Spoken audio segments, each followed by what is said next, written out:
শোন, বাবা তো আমাদের জন্য কিছু রেখে যায়নি, শুধু একটা মোরগ, একটা দাঁড়, একটা বিড়াল রেখে গেছে। এখন এই তিনটে জিনিস তিনজন ভাগ করে নিতে হবে। দাদা, কোমল ছোট, তাছাড়া ওই বাবার দেখাশোনা করছে। ও যেটা ইচ্ছা নিক না, তারপর না হয় আমরা নেব।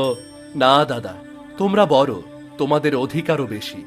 তোমরা নিয়ে যা রাখবে আমি সেটাই নেব। ঠিক আছে, তাহলে আমি মোরগটা নিচ্ছি। আর মোহন, তুই দাঁটা নে। আর কমলের জন্য বিড়ালটা রেখে দে। যদিও এগুলো খুব একটা মূল্যবান না, তারপরও বাবার রেখে দেওয়া স্মৃতি হিসেবে সবাইকে নিতে হচ্ছে। তা না হয় নিলাম, কিন্তু এখন তো বাবা বেঁচে নেই। তাছাড়া সবাই যার যার মতো আলাদা হয়ে গেলাম। এখন নিজেদের খাবার নিজেদেরই সংগ্রহ করতে হবে। তাহলে এখন কি করবে? কি করব মানে?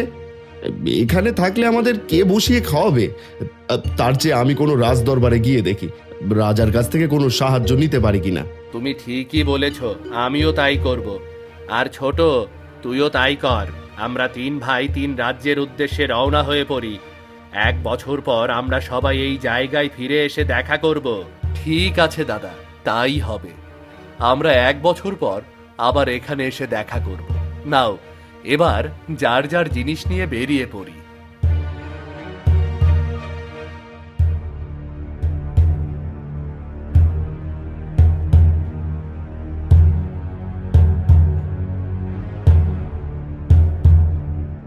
মদনের কথা অনুযায়ী 3 ভাই 3 দিকে চলে যায়। আস্তে আস্তে মদন দক্ষিণের রাজ্য হিমনগরে এসে পৌঁছায়। সে হিমনগরে প্রবেশ করতেই রাজা হিমচন্দ্রের ঘোষণা শুনতে পায়। শুনুন শুনুন শুনুন, মহারাজ হিমচন্দ্র ঘোষণা করেছেন যে যে মহারাজকে না ডেকে সকাল সকাল মহারাজের ঘুম ভাঙানোর ব্যবস্থা করতে পারবে, মহারাজ তাকে বিপুল অর্থ পুরস্কার দেবে। শুনুন শুনুন শুনুন। আরে বাহ, এই রাজ্যে প্রবেশ করতে না করতেই সুসংবাদ পেলাম। যাই যাই, তাড়াতাড়ি মহারাজের কাছে যাই।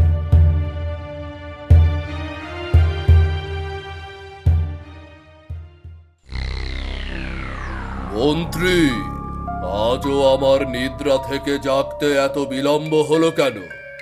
এভাবে প্রতিদিন বিলম্ব করে রাজসভায় আসলে রাজ্য কি করে চলবে? মহারাজ, আপনি তো আপনার নিদ্রাভঙ্গের ওপর নিষেধাজ্ঞা আরোপ করেছেন মহারাজ। কেউ যদি ডেকে আপনার নিদ্রাভঙ্গ করে, তাহলে তো আপনি তাকে কঠিন শাস্তি দেবেন মহারাজ। হ্যাঁ, নিষেধাজ্ঞা আরোপ করেছে। তাই বলে তুমি মন্ত্রী হয়ে এমন ব্যবস্থা করতে পারছো না কেন যেন কেউ না ডাকলেও আমি সকাল সকাল নিদ্রা থেকে জেগে উঠতে পারি?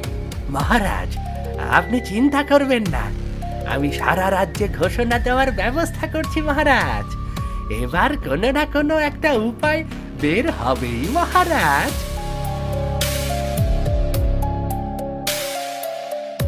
এই ছেলে, কে তুমি? এখনো অনুমতি ছাড়া সোজা রাজ্য দরবারে প্রবেশ করেছ? আমি এক সাধারণ কৃষকের ছেলে, আর মহারাজের ঘোষণা শুনেই সোজা রাজ দরবারে প্রবেশ করেছি। ঘোষণা শুনে প্রবেশ করেছ? তাহলে কি তুমি না ডেকে মহারাজের ঘুম ভাঙানোর ব্যবস্থা করতে পারবে? হ্যাঁ, পারবো, আর এই জন্য এসেছি। তা কি করে সম্ভব?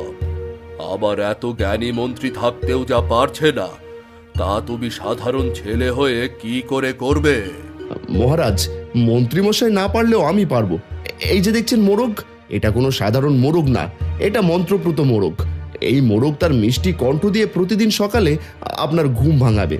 সত্যি সত্যি?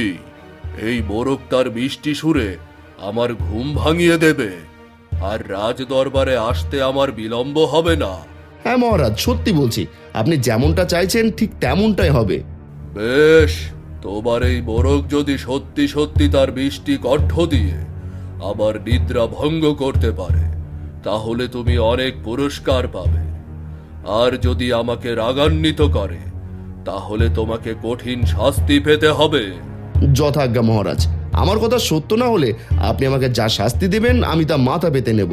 ঠিক আছে মন্ত্রী, তুমি একে নিয়ে যাও, আর আমার শয়নের কক্ষে এই মোরগ রাখার ব্যবস্থা করো।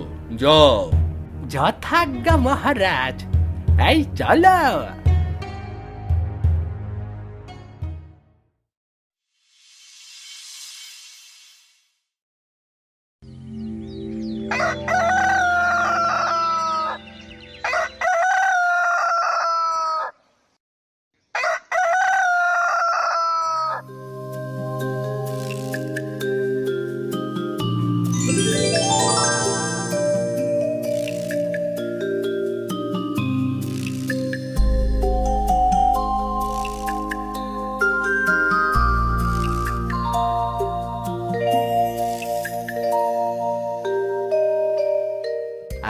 মহারাজ আজ এত সকাল সকাল রাজ দরবারে, তাহলে কি ছেলেটার কথা ঠিক হয়েছে নাকি?